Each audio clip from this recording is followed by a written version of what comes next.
За бүгдний өдрийн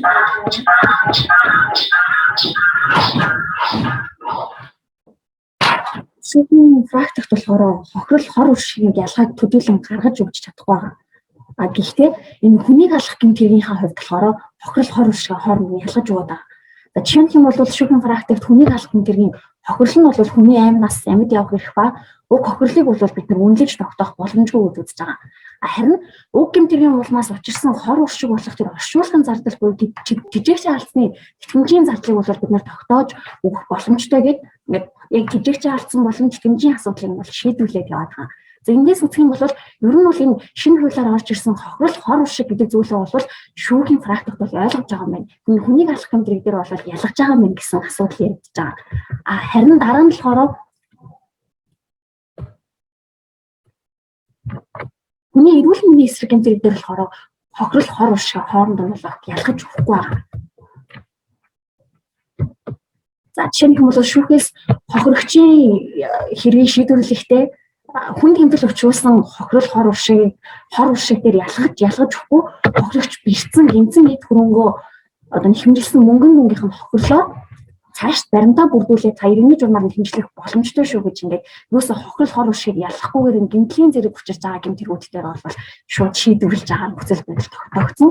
За яг нэг судалгааны үр дүнд гарсан зарим нэг жишээ баримтаас дурдах юм бол хүнийг алах гэмтэргийн хохирол хүнд төлөвлөлт тохиолдол нэгээ өгөх юм бол шүүгдэгч бол бэн өөрийн төрсөн ах элийг одоо зодож харсан байна. За амь хохирогчийн хуульсны төлөөлөгчөөр түүний ээж нь тогтоогдсон бөгөөд яг эдгээр хүмүүсийн хувьд гэр бүлийн харилцаа хамаарал бүхий харилцаатай хүмүүс болохоор биднэрт ингээд нэхэмжлэх зүйл байхгүй гомдол сануулгүй гэж мэдүүлсэн байх жишээтэй. Хүний амнаас хохирчаад байхад ингээд гомдол саналгүйгээд яг шүүхийн зүгээс бол за энэ хэрэг дээр гомдол саналгүй юм байна нэхэмжлэх зүйлгүй юм байна гэдэг яг тэр мэдүүлгээр үнэлж шийдвэрлсэн байх жишээтэй.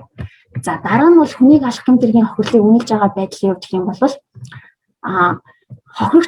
хохирогчийн арга гэрийнхэн амьдралын боломж бололцоотой бас тодорхой хэмжээний хуулийн мэдлэгтэй байгаа тохиолдолд яг баримтаа бүрдүүлээд оршуулгын зардал болон жижигч алдсан тэтгэмжээ бүрэн ингээд шүүгчээс төлөөлж авч байгаа боломжтой.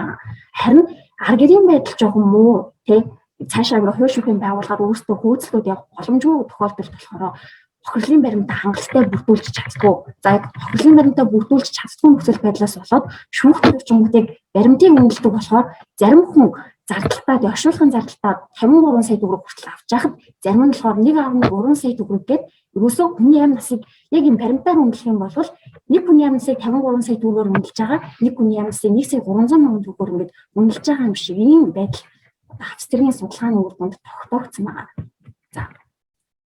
За ер нь бол энэ шүүхийн практик сэтгэл санааны хохирлыг бол огт авч үзтгүй юм байна, үнэлэхгүй юм байна гэдгийг бид нар бол энэ хүнийг алах гэмтэргийн нийт 40 харц тэргийг бол уншаад яг нэг л харц тэрэг дээр энэ сэтгэл санааны хохирлын мөнгөнд тогтоосон хэргийг олж билсэн байгаа. Тэгээд сэтгэл санааны хохирлыг яг яаж үнэлж юм, ямар журам дүрм дээр одоо тодорхойлж шүүгч үнэлж гаргасан бэ гэхээр ерөөсөө тийм дүрм журам хууль байхгүй.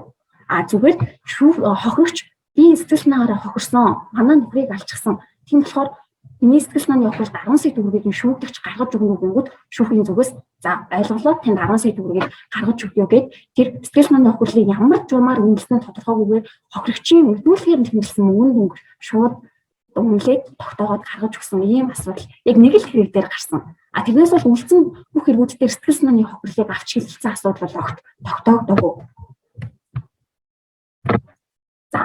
Дараагийн юм болохоор хүний эрүүл мэндийн эсрэг гэмтэрэг байгаа. Тэгээ хүний эрүүл мэндийн эсрэг гэмтэрэг дээр бид нэр австрийн судалгааны үр дүнд яг 6 нөхцөл байдлаар хохирлын мөнгөнд үнэлж байгаа байна гэсэн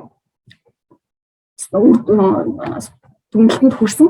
Эхнийх нь болохоор хохирогчийн мэдүүлгээ хохирогч шүүгдэгчтэй тохиролцоод одоо гэмтэргийн хохирлоо өөртөөхөө үзмжээр үнэлж байгаа юм байна. За дараагийнх нь болохоор нотлох баримтанд тулгуурлаад буюу хавц гэрэгт авагдсан нотлох баримтын шаардлага хангасан мөнгөөр хохирлыг үнэлж байгаа юм байна. За гуравт нь болохоор хоёр өөр байдлаар буюу хохирол учирсан эд эрэгтэн адилхан боловч төлөгдөж байгаа мөнгөнд нь бол харилцан адилгүй байгаа юм байна. За дөрөвт нь болохоор нотлох баримтгүй бол хохирлыг нь болохоор төлөхгүй. Та нэг нотлох баримтгүй болохоор таны хохирлыг төлөх боломжгүй. Шүүхээс шийдвэрлэх боломжгүй. Та иргэний журмаараа цаашаа нөхөрлөнө гэж үлдээж байгаа юм билээ. За дөрөвт нь болохоор сэтгэл санааны хохирлыг бол яг энэ тийм эрүүл мэндийн эсрэг гэмтэрүүдтэй бол огт авч хэлэлцэхгүй үнэлэхгүй байгаа юм билээ. За тавт нь Гэр бүлийн харилцаа хамгаалалтын хүмүүсийн хооронд учирч байгаа хохирлыг бол бүр ингээ огт үзэхгүй одоо үнэлэхгүйгээр эдгээр хүмүүс нь гомдол сандалгүй гэдэг. Тэгээд хохирлын асуудлыг шүүхтэр огт ярьдгүй. Хас тэргийн материал донд бас энэ хохирлын асуудал баримтууд бол авчдгүй. Ийм нөхцөл байдал тогтоогдсон байна.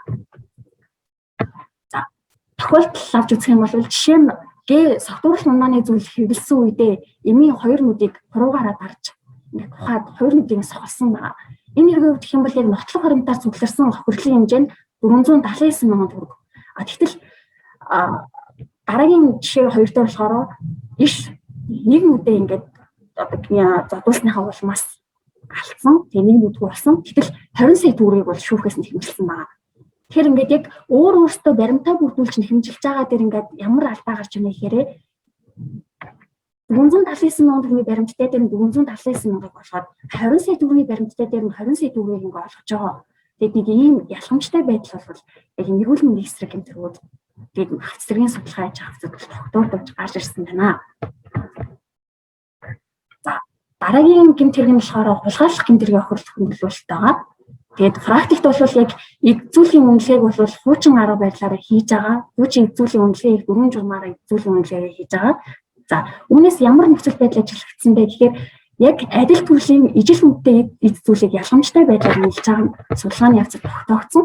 За жишээлх юм бол энэ 166 дугаартай шийдвэр тогтоолт дээр яг энэ Samsung S5 утсыг алдахад 200 мянган төгрөгөөр үнэлсэн байна. Гэтэл 131 дугаартай энэ тогтоолтыг 305 мянган төгрөгөөр үнэлсэн. Яг энэ аваад үзэх юм бол хоёулаа яг S5 утас хэрнээсээ яагаад энэ төрөнгийн үнэлгээний ялгамжтай байдлаар үнэлэгдэж юм бэ? За яг бид нар бол хас тэргийн судалгаагаа хийхдээ яг тухайн утасны эд зүйлийн үнэлгээ яг хохирогч буцаа хизээ авсан зэргийг юм яриг судалж аваад яг ижил авсан үнэтэй утаснуудыг нь болохоор гаргаж ирж тавьсан. Тэгэхээр өөр нь бол эд зүйлийн үнэлгээг ялгамжтай байдлаар хийдэм байх шүү. Хүмүүний үнэлгээний байгууллагууд гэдэг зүйл тогтоогдсон.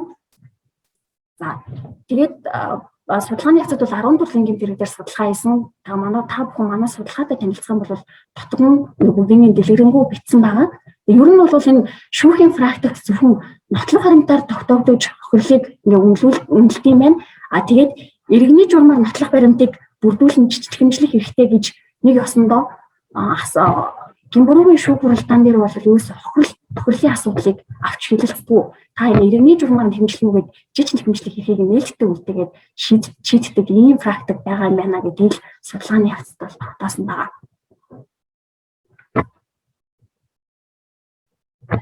За тэгээд дараагийн анхаарах ёстой зүйл бол ер нь бол хац зэргийн судалгааг уншиж байхад 70 орчим хүн яг өмгөөлөгчтэй орсон байсан.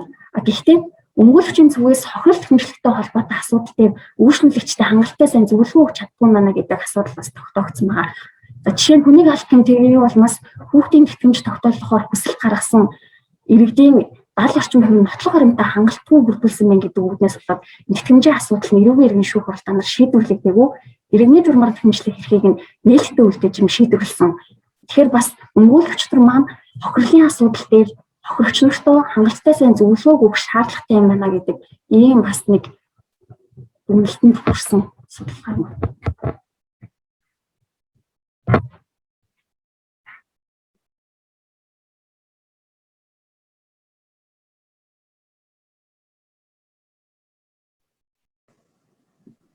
За ингээд үргэлжлүүлээд Эрдэнэ Батбагш маань ярих байгаа.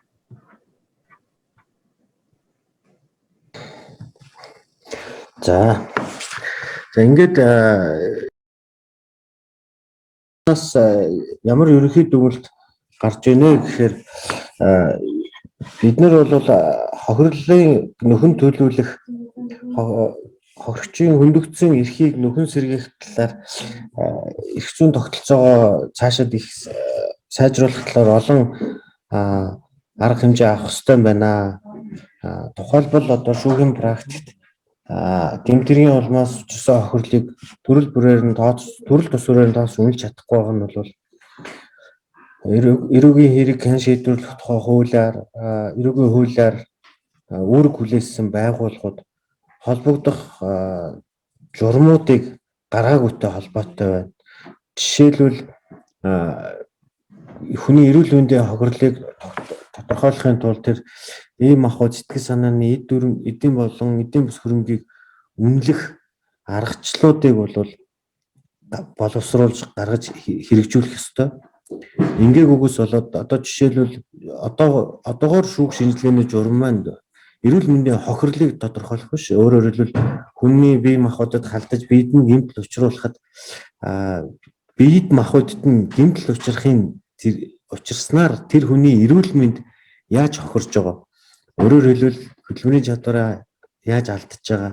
Энэ нь тэр хүнд хэдэн төгрөг болж үнэлэгдэх юм. Тэр эрүүл мэндийн хохирлоос болж ямар боломжуудаа алдчих хор уршиг учирч байгаа.